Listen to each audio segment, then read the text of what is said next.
मृत्युंजय जयति जय मृत्युंजय। वेळ आणि जीवन याच्यात धरती आणि आकाशा एवढं अंतर असतं सुतपुत्र।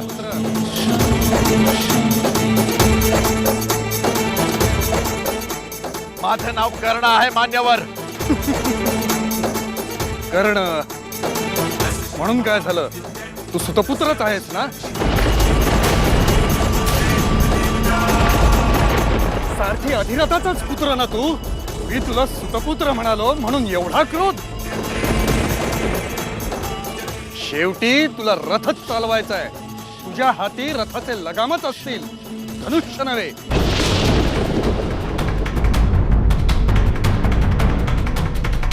सुतपुत्र चला अधिरथ।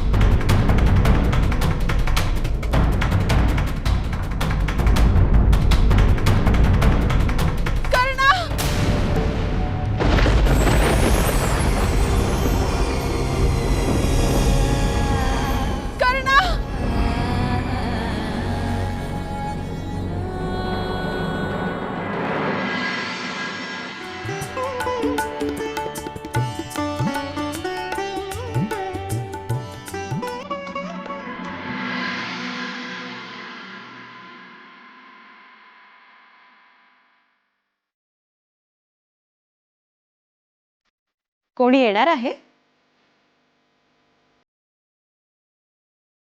ज्याने यायला हवं असं मनापासून वाटतंय, त्याच्याकडे तर मी त्याच्या जन्मापासूनच पाठ फिरवली,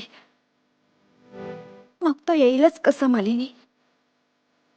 तू आतापर्यंत त्याला विसरून जायला हवं होतंस। कसं विसरून जाणार मालिनी, कसं विसरून जाणार? त्यानेच तर माझे अवघे जीवन व्याप्त केले आहे।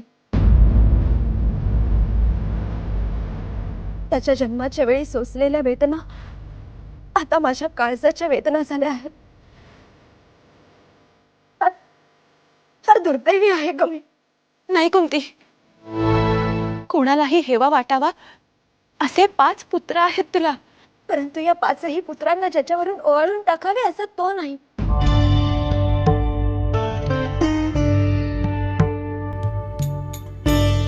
तो माझ्यापासून वाहत नदीच्या पात्रातून निघून गेला आणि मी सुद्धा वाहत राहिले माझ्या जीवन प्रवाहाबरोबर। हस्तिनापूरचे सम्राट महाराज पंडू बरोबर विवाह झाला। ही कुंती महाराणी झाली। आसक्तीच्या पायऱ्या चढत असतानाच अचानक महाराज पंडू विरक्त झाले आणि संतती प्राप्तीसाठी महर्षी दुर्वासांनी दिलेल्या मंत्रांच्या सहाय्याने देवतांना आवाहन करावे लागले। मला युधिष्ठिर, भीमसेन, अर्जुन तर माझी सवत माद्रीला नकुल सहदेव झाले। सुखाचे दिवस आले असे वाटत असतानाच महाराज पंडूंचा देहांत झाला। माझी सवत माद्रीने त्यांच्यासह यमलोकी सहगमन केले। मी का मागे राहिले मालिनी? मी का मागे राहिले? 5 पांडवांवर मायेचे आणि मातेचे छत्र धरण्यासाठी। 5 पांडवांसाठी की पांडवांच्या ज्येष्ठ भ्रात्यासाठी? पहिल्या पांडवासाठी, कौंतेयासाठी।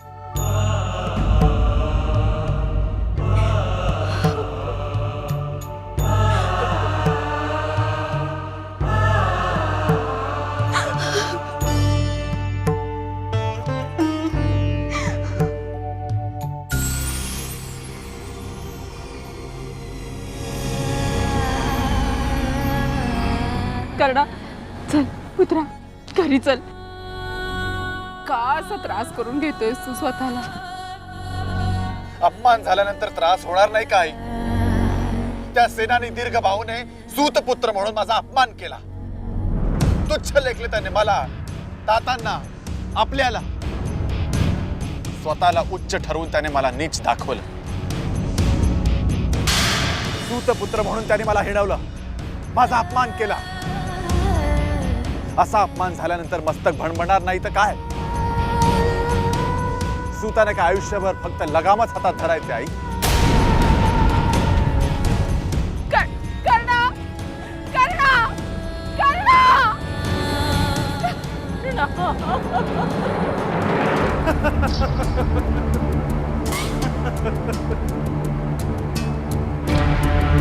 अधिरथ, हे चाक बसवलं की रथ ठीक होईल मान्यवर. अधिरथ, रथावर उभा राहून टंकार करणारा तुझा तो पुत्र अजून मला आठवतो. काय नाव म्हणालास तू त्याचं? कर्ण कर्ण कर्ण. कर्ण.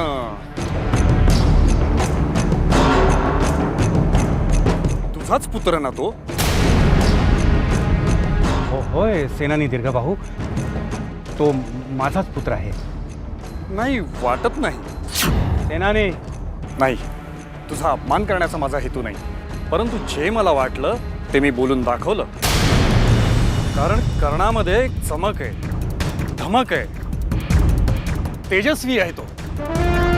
सुतपुत्रांमध्ये न आढळणारा एक अहंकारही आहे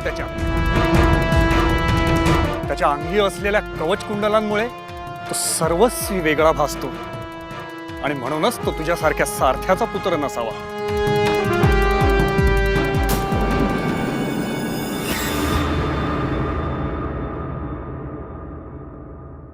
मृत्युंजय कर्ण, मृत्युंजय कर्ण, मृत्युंजय कर्ण, मृत्युंजय कर्ण, मृत्युंजय कर्ण, मृत्युंजय कर्ण, मृत्युंजय कर्ण, मृत्युंजय कर्ण, मृत्युंजय कर्ण.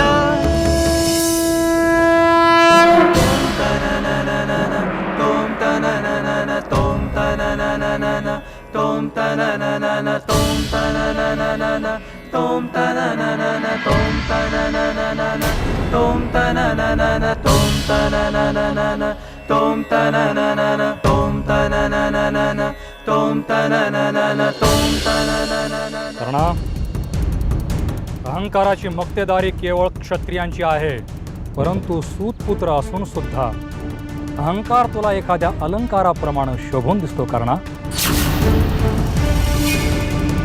बाबा, तुम्ही सुद्धा मला हिणवण्यात धन्यता मानता. मी तुला इथं एक नवी दृष्टी देण्यासाठी इथं तुझा शोध घेत आलो आहे. मी आंधळा नाही बाबा. अहंकार कर्तृत्ववान माणसाला सुद्धा आंधळा बनवतो. ही गोष्ट लक्षात ठेव. कर्णा, सारथीनं रथ चालवायचा असतो. रथी सारथी होऊ शकतो, परंतु सारथीनं रथी होण्याचा प्रयत्न केला, हातात लगामाऐवजी धनुष्य धारण केले, तर तो रथीला आपला अपमान वाटतो. त्याला वाटतं की सारथी रथीच्या अधिकारावर, आपल्या अधिकार क्षेत्रावर अतिक्रमण करतोय, आणि मग त्याचा अहंकार जागृत होतो. म्हणजे याचा अर्थ सूतपुत्राने अथवा सारथ्याने आयुष्यभर हातात लगामच धरायचा का? स्वतःचा उत्कर्ष करायचा नाही, शस्त्र धारण करायची नाही? असं कोण म्हणतो? कर्णा, सारथीने किंवा सूतपुत्राने सुद्धा अवश्य शस्त्र धारण करावे, अवश्य स्वतःचा उत्कर्ष साधावा, अध्ययन करून युद्धकलेचे शास्त्र शिकून कर्तृत्वाची अशी पातळी गाठावी की सूतपुत्र म्हणून हेटाळणी करणारा उच्च कुलीन सुद्धा त्याच्यापुढे विनम्र व्हावा. परंतु कर्णा, कर्तृत्व हे संतप्त होऊन, क्रोधित होऊन साध्य होत नाही. त्याच्यासाठी जीवनाला सुयोग्य दिशा द्यावी लागते. जसा सारथी रथीच्या रथाला दिशा देतो तशी. समजले सूतपुत्रा? कर्ण, कर्तृत्ववान माणसाची जातपात कोणीही पाहत नाही. कारण त्या माणसाच्या कर्तृत्वानं सर्वांचे डोळे दिपलेले असतात. जेव्हा तू स्वतः शस्त्रशास्त्र निपुण होशील तेव्हा कोणी सूतपुत्र म्हणण्याचे धाडस करणार नाही.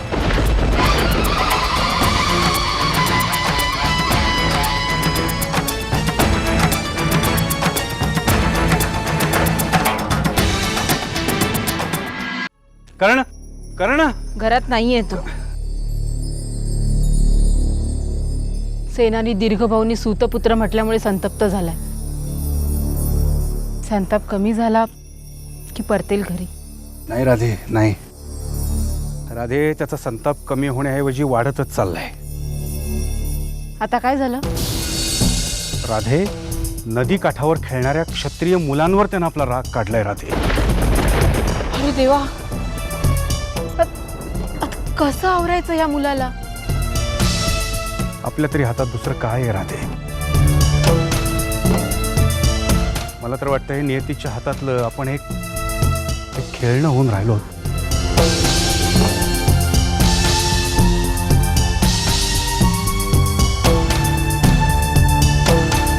कधी कधी तर वाटतं कर्ण नावाचं हे वादळ जोपासण्यासाठी नियतीनं आपली निवड केली असावी. पण कर्ण नावाचं हे वादळ नेमकं कुणावर घोंघावणार याची काहीच कल्पना नियतीनं आपल्याला दिलेली नाही. सेनानी धर्मबाहूंचा रथ मी ठीक करत होतो आणि अचानक कुठून तरी समाचार आला आपला कर्ण क्षत्रिय मुलांवर तुटून पडलाय म्हणून. पण हे ऐकताच धर्मबाहू मात्र हसले. अधिरथा, तुझ्या पुत्राने कर्णाने माझ्या मनात उत्सुकता निर्माण केली आहे.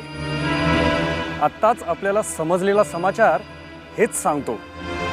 कर्णाच्या अहंकाराचे नाते क्षत्रिय कुळाशी आहे, तुझ्यासारख्या सुताच्या कुळाशी नाही.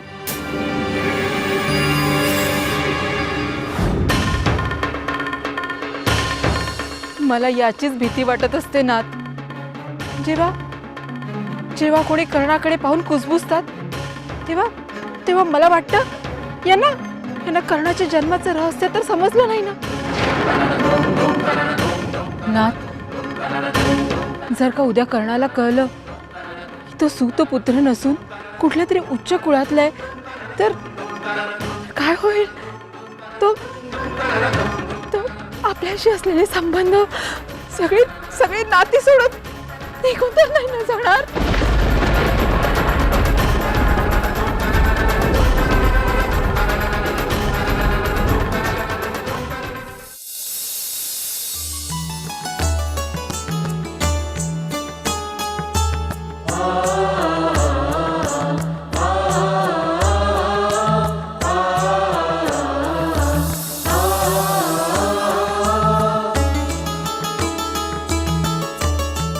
मालिनी,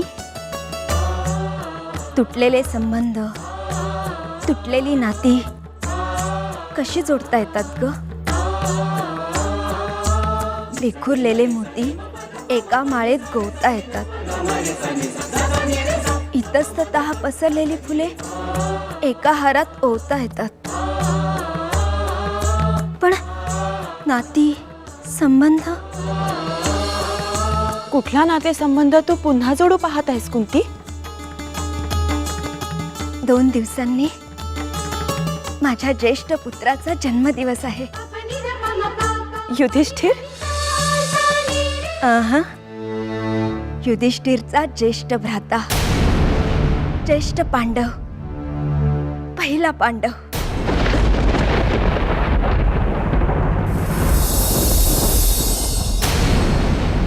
कुंती, तुला त्याची जन्मतिथी लक्षात आहे? त्याच्या जन्मापासून वियोगापर्यंतचा क्षणोक्षण माझ्या लक्षात आहे.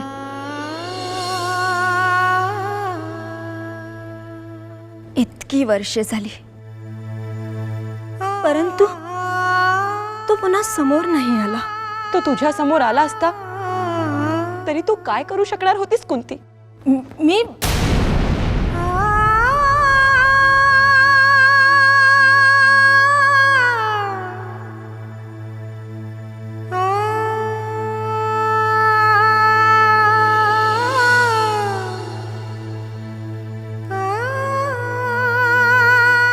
तू त्याला कवटाळू शकतेस, न तू त्याच्यावर मायेची पखरण करू शकतेस. कारण तो तुझा कुणीही लागत नाही आणि तू सुद्धा त्याची कुणी नाही. खोटे आहे दादांत खोटे. मी त्याची आई आहे आणि तो माझा ज्येष्ठ पुत्र आहे. मी ओरडून सांगेन सर्वांना की तो ज्येष्ठ पांडव आहे, कौंतेय आहे.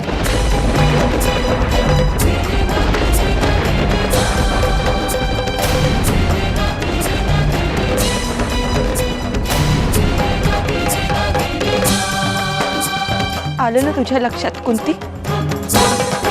तू असं काहीही करू शकत नाहीस.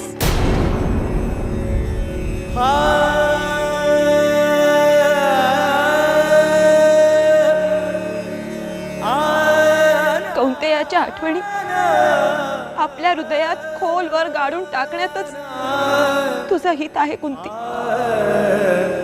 अन्यथा हस्तिनापूरच्या गढूळ वातावरणात तू वादांत निर्माण करशील आणि 5 पांडवांच्या भविष्याला आकार मिळणार नाही.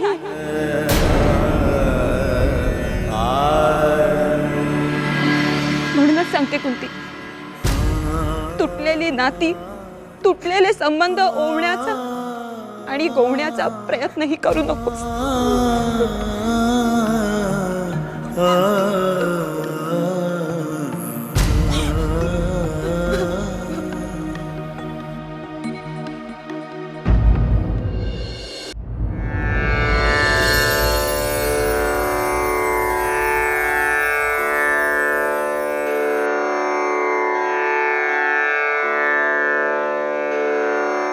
दिव्या दिव्या दीपत्कार, कानी कुंडल मोतीहार, दिव्याला पाहून नमस्कार.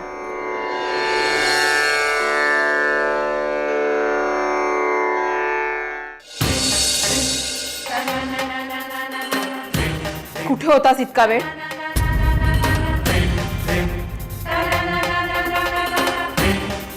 आई, सेनानी दीर्घ भाऊंनी तुझा अपमान केला तर तू इतका बिथरलास?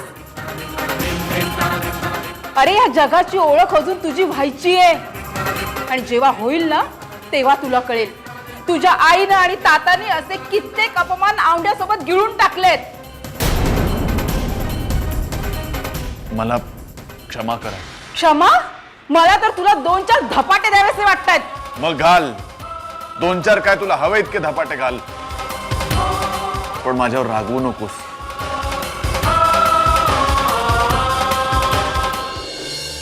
बाळा, अरे तू समोर नसलास की जीव कासावीस होतो रे. जेव्हा तुझा अपमान होतो तेव्हा मला आणि तुझ्या तातांना आमचाच अपमान झाल्यासारखा वाटतं. आम्हाला अपमानित जीवन जगायची आता सवयच झाली.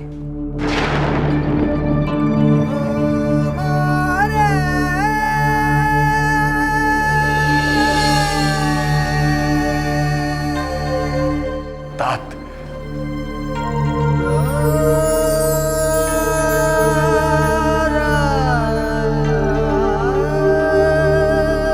पण मला अपमानित जगणं जगायचं नाही आई. यापुढे माझा अपमान करण्याची, मला हिणवण्याची संधी मी कोणालाही देणार नाही. सत्यप्रसाद बाबा मला शस्त्र चालवण्याचं शिक्षण देत आहेत. त्यांच्या मार्गदर्शनाखाली मी एक अजोड योद्धा होणार.